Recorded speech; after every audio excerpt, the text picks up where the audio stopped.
So we're talking about everything for the WNBA season, but the WNBA season is realistically going to be decided by where Emma Meesseman ends up. That is it. Where she ends up is going to probably decide the WNBA championship.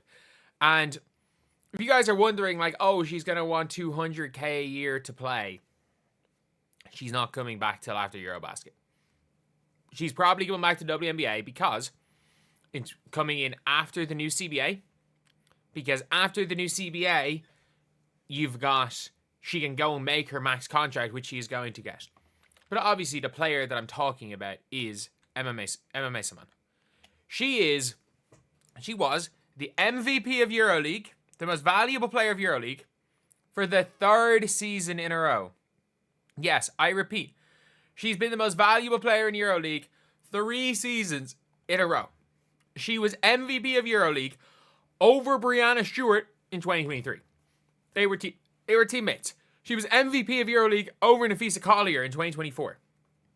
They were teammates. And now she is MVP of EuroLeague over, again, a lot of max contract players, over a Bree Jones, over a... In fairness, Ileana Rupert was insane, not really a top-tier player, but like over a Gabby Williams, over a Nyara Sabally. Like, to be fair, she came a little bit late. And right now, Caitlin McBride is playing for Fenerbahce. Emma Meesseman's by far their best player. By a mile their best player. And she is so damn good. If you just watch games, and I mean this, don't read box scores. If you watch games, the only players that are better than her in the world right now are, that I will tell you, sorry, there are a lot of debatable players. The only players who are undoubtedly better than her in the world right now are Aja, Fee, Stewie, Caitlin. And I think Stewie is debatable. Again, I don't rate Breanna Stewart as highly. And then there's another crop of players where it's like Alyssa Thomas. I think she's better than Alyssa Thomas. I think she passes as well as Alyssa Thomas. Not quite the defender, but much better on offense. And then, obviously, like John Quell. John Quell's in that conversation. Sabrina Ionescu's in that conversation. But she's in that crop of players. The OW second team caliber players. And today, she essentially hit a game winner for the Turkish League. And not her greatest game right now, because she is playing as a passer. She's playing as a passer, and she obviously went and won MVP of the Turkish League. And again, the Turkish League finals. And again, Kayla McBride is on her team, all unrivaled first team Kayla McBride. And is this the game winner? She's being booed in a hostile environment. Goes and games it with that shot. She basically games the freaking while being booed.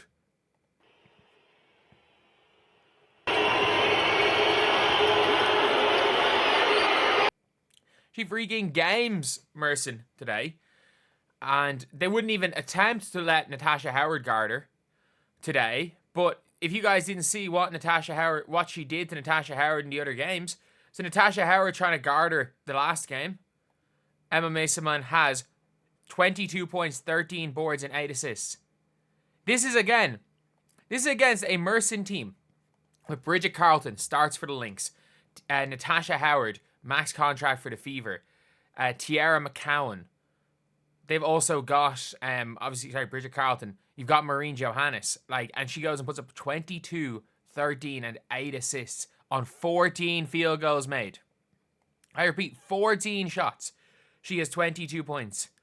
And not only that, in their first game of the series, which was a closer game, in fairness, this one was a closer game, what does she have?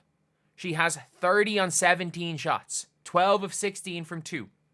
Not only that, she did this coming off a season where, again, EuroLeague champion, EuroLeague MVP over Fee Collier, who played with her, and Kayla McBride played with her in 2024. So she was MVP over those players. And you also cannot forget what she did in the Olympics, carrying a Belgian team who did not have their their second best player in Julie Allemond, and she goes and averages 24 points per game in the Olympics.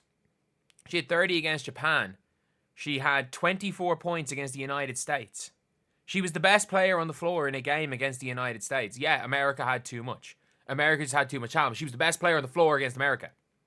This is one of the top 5 players in the world. The WNBA championship is going to be decided by where she goes.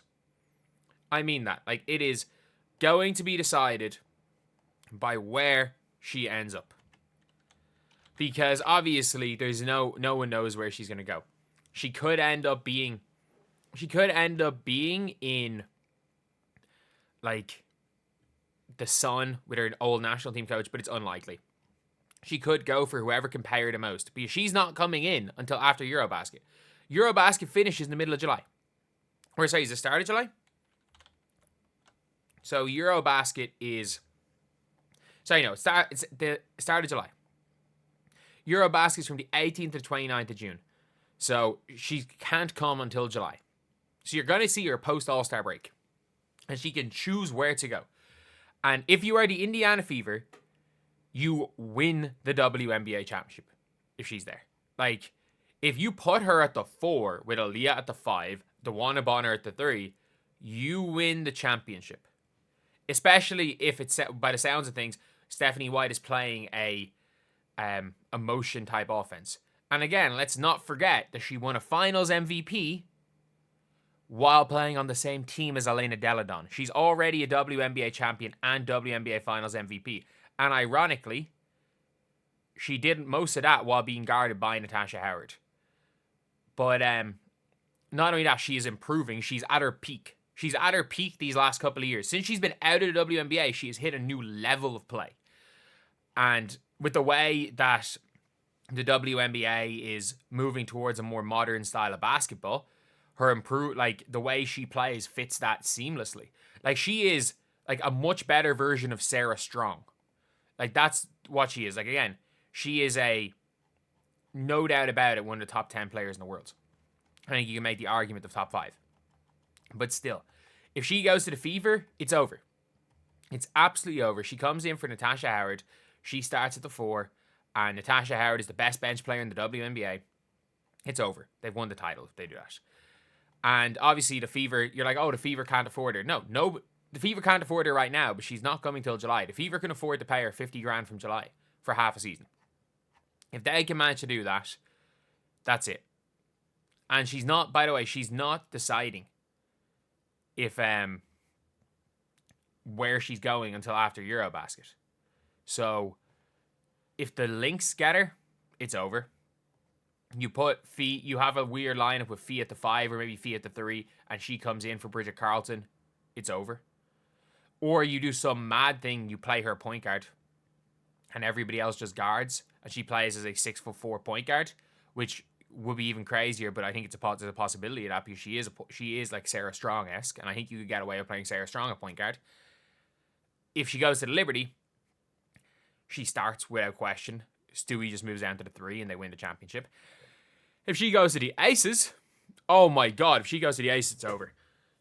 If you put her with the ball in her hands, allowing Chelsea Gray to play more shooting guard, which at this point in Chelsea Gray's career, when Chelsea Gray just as a spot-up shooter off the ball, might be more effective in terms of like championship than just being like a pass-first player, because she can still shoot the ball. She just can't really move. And having the offense run through her, it's over. If any of those 4 teams get Emma Meesseman, they instantly become favorites. It's like literally like adding a almost Breanna Stewart level player to your team. And it's going to happen halfway through the season, which is the maddest thing. But anyway, I'll see you guys.